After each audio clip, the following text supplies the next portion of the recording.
আল্লাহ রাব্বুল আলামিন আহকামুল হাকিমিন আমাদেরকে কেন প্রেরণ করেছেন, কি উদ্দেশ্যে প্রেরণ করেছেন? আল্লাহ রাব্বুল আলামিন আমাদেরকে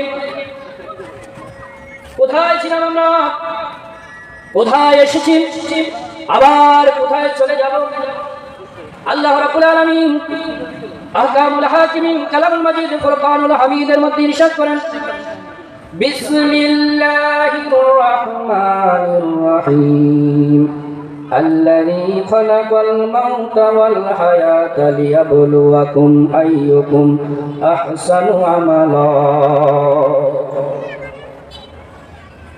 আল্লাহ রাব্বুল আলামিন বলেন, আল্লাযী খালাকাল মাউতা, আমি আল্লাহ রাব্বুল আলামিন মওত সৃষ্টি করেছি, ওয়াল হায়াতা, এবং হায়াত সৃষ্টি করেছি, লিয়াবলুয়াকুম আইয়ুকুম আহসানু আমালা, আমি পরীক্ষা করব কে দুনিয়াতে কত বেশি আমল করেছেন, কত বেশি ইবাদত বندگی করেছেন, কত বেশি আল্লাহর জিকির করেছেন, কত বেশি আল্লাহর সানা সিফাত গেয়েছেন, কত বেশি নামাজি ছিল, কত বেশি রোজাদার ছিল, আল্লাহর ইবাদত বندگিতে কে উচ্চ মাকাম লাভ করেছে। এই জন্য আমি আল্লাহ রাব্বুল আলামিন হায়াত এবং মওতকে সৃষ্টি করেছি। জোরে বলি সুবহানাল্লাহ। ইবাদতের দিক থেকে কে বেশি উত্তম, সেই জন্য আল্লাহ রাব্বুল আলামিন হায়াত এবং মওতকে সৃষ্টি করেছে। ঠিক কি না? ঠিক। আমার ভাই আমার বন্ধুরা, আল্লাহ রাব্বুল আলামিন বলেন, আল্লাযী খালাকাল মাউতা, আমি আগে মওত সৃষ্টি করেছি। আগে কি সৃষ্টি করেছে? মওত। আল্লাহ বলেছেন আমি আগে মওত সৃষ্টি করেছি, ওয়াল হায়াতা, তারপরে হায়াত সৃষ্টি করেছি। What is this? বিষয়টা উল্টা না? আমাদের স্বাভাবিক দৃষ্টিতে উল্টা মনে হয়। আমরা আগে হায়াত পাই, তারপরে আমরা মৃত্যুবরণ করি, ঠিক কিনা? কিন্তু আল্লাহ রাব্বুল আলামিন আগে বলেছেন আমি আগে মওত সৃষ্টি করেছি, তারপরে হায়াত সৃষ্টি করেছি। আল্লাযী খালাকাল মাউতা ওয়াল হায়াতা, আগে মওতের কথা বলেছেন, তারপরে হায়াতের কথা বলেছেন। আমার ভাইয়েরা, বাবারা, বন্ধুরা, আমরা ছিলাম জড় বস্তু, মাত্র এক ফোঁটা নাপাক পানি, ঠিক কিনা? ঠিক কিনা? এক ফোঁটা নাপাক পানি, জড় বস্তু, এটার কোনো জীবন ছিল না, চলাফেরা করতে পারতো না। আমার আল্লাহ রাব্বুল আলামিন ওই নাপাক এক ফোঁটা পানি থেকে, জড় বস্তু থেকে, যেটার জীবন ছিল না, ওই মৃত একটা ফোঁটা নাপাক পানি আমার আপনার মায়ের ভিতরে যখন 4 মাস অতিবাহিত আমরা করেছিলাম, 120 দিন, কয়দিন? 120 দিন আমরা যখন মায়ের গর্ভে অতিবাহিত করেছিলাম, আল্লাহ রাব্বুল আলামিন ওই 120 দিন পর, অর্থাৎ 4 মাস পর, ওই জড় বস্তুটা, ওই নাপাক এক ফোঁটা পানির ভিতরে আমার আপনার জীবন সৃষ্টি করেছে। তাহলে ক্লিয়ার? আমরা আগে ছিলাম মৃত, তারপরে হলাম জীবিত, আবার হব মৃত, আবার হব জীবিত। জোরে বলি সুবহানাল্লাহ।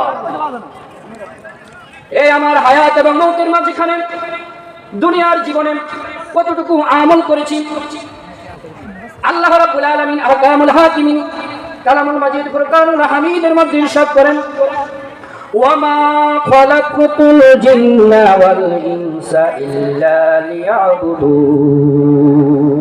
সিল্লাহ বলেন সুবহানাল্লাহ। আল্লাহ রাব্বুল আলামিন বলেন, ওয়ামা খালাকতুল জিন্না ওয়াল ইনসা ইল্লা লিয়াবুদুন, আমি জিন এবং ইনসানকে, জিন এবং মানব জাতিকে আমার ইবাদতের জন্যই সৃষ্টি করেছি, দুনিয়াতে প্রেরণ করেছি। আল্লাহর আর কোনো উদ্দেশ্য নেই। উদ্দেশ্য হচ্ছে দুনিয়াতে আল্লাহর বান্দারা আল্লাহর ইবাদত করবে।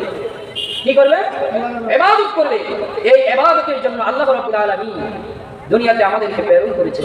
এই ইবাদতের মধ্যে কে বেশি উত্তম, কে বেশি ইবাদতকারী, এই জন্য আল্লাহ তাআলা আবার আমাদেরকে মৃত্যু দান করবে। ইবাদতের মধ্যে ইবাদত করলে কি লাভ? ইবাদত করলে কি লাভ? আমাদের কি লাভ?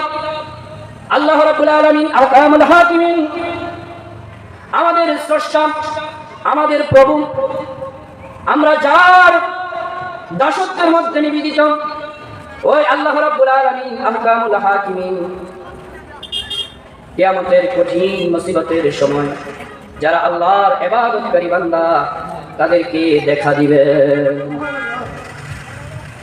এই ইবাদতের মধ্যে সর্বশ্রেষ্ঠ ইবাদত হচ্ছে নামাজ।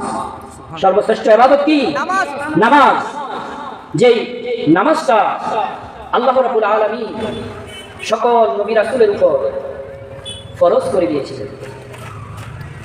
আর এই নামাজ যেই মাসে আল্লাহর হাবিব রাহমাতাল লিল আলামিন আমাদের জন্য উপহার স্বরূপ, কি স্বরূপ? উপহার,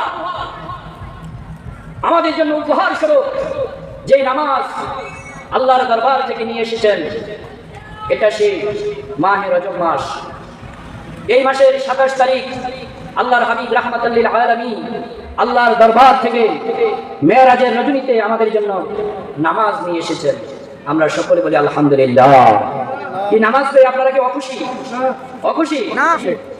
আল্লাহর হাবিব রাহমাতাল লিল আলামিন শাফিউল মুজনিবিন পবিত্র জবান মুবারক দ্বারা ঘোষণা করেন, আসসালাতু মিরাজুল মুমিনিন, নামাজ মুমিনের জন্য মেরাজ। জোরে বলেন না সুবহানাল্লাহ।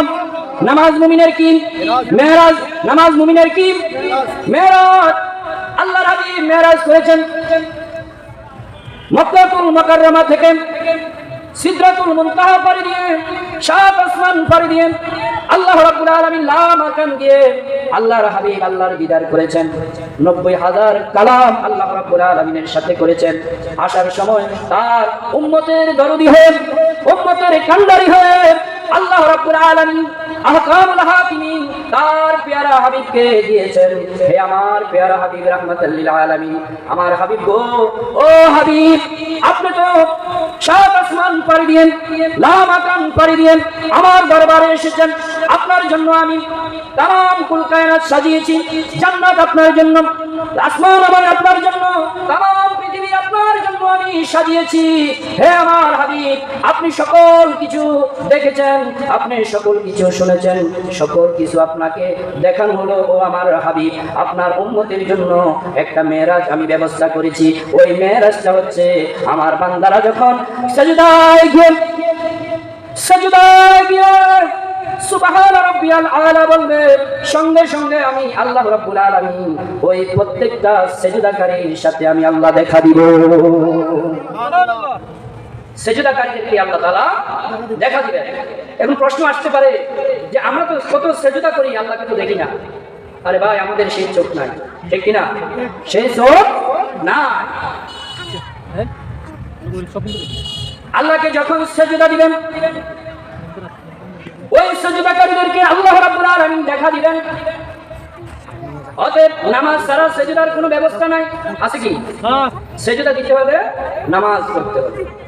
কিয়ামতের কঠিন মুসিবতের সময় আল্লাহ রাব্বুল আলামিন আহকামুল হাকিমিন সকল মানুষদেরকে ডেকে বলবেন, হে আমার মানুষ, হে আমার বান্দারা, তোমাদেরকে আমি দুনিয়াতে প্রেরণ করেছি আমার ইবাদতের জন্য, আমার সেজদা দিবে। আমি আল্লাহ রাব্বুল আলামিনকে আল্লাহ বলে স্বীকার করবে। আজকের এই কঠিন মুসিবতের সময় আমাকে একটা সেজদা দিয়ে তোমরা দেখাও। কি দিতে বলবে? সেজদা দিতে বলবে কিয়ামতের ময়দানে। দুনিয়াতে যারা আল্লাহ রাব্বুল আলামিনকে সেজদা দিয়েছে, অর্থাৎ নামাজ আদায় করেছে, ওই সকল বান্দারা, ওই সমস্ত মুত্তাকিরা সহজে আল্লাহ রাব্বুল আলামিনের কুদরতি কদমে সেজদায় পড়ে যাবেন। জোরে বলি সুবহানাল্লাহ। তারা সেজদায় পড়ে যাবে। আর যারা এই নামাজ নিয়ে তালবাহানা করেছেন, আল্লাহকে অস্বীকার করেছেন, নামাজের ব্যাপারে বেখবর ছিল, নামাজ নিয়ে ঠাট্টা বিদ্রুপ তামাশা করেছে, ঠিকমতো নামাজ আদায় করে নাই, আল্লাহ রাব্বুল আলামিনের এই আদেশের সঙ্গে সঙ্গে তাদের কোমরটা, তাদের মাজাটা লোহার চেয়ে আরো কঠিন শক্ত হয়ে যাবে। তারা সেজদা দিতে পারবে না। জোরে বলি নাউজুবিল্লাহ। তাদের এই মাজা, তাদের মেরুদণ্ডের হাড় একেবারে লোহার চেয়ে আরো বেশি শক্ত হয়ে যাবে। তারা মাজা বাঁকা করতে পারবে না, হাঁটু বাঁকা করতে পারবে না, তারা সেজদা দিতে পারবে না। অতএব দুনিয়াতে সেজদা দেওয়ার দরকার আছে কি নাই? আছে কি নাই? জোরে বলুন সেজদা দেওয়ার দরকার আছে কি নাই? অতএব আমরা দুনিয়াতে বেশি বেশি আল্লাহর সেজদা করব, আল্লাহর সেজদাকারী বান্দা হিসেবে যেন আমাদেরকে আল্লাহ রাব্বুল আলামিন কবুল করেন। সকলে বলে আল্লাহুম্মা আমিন।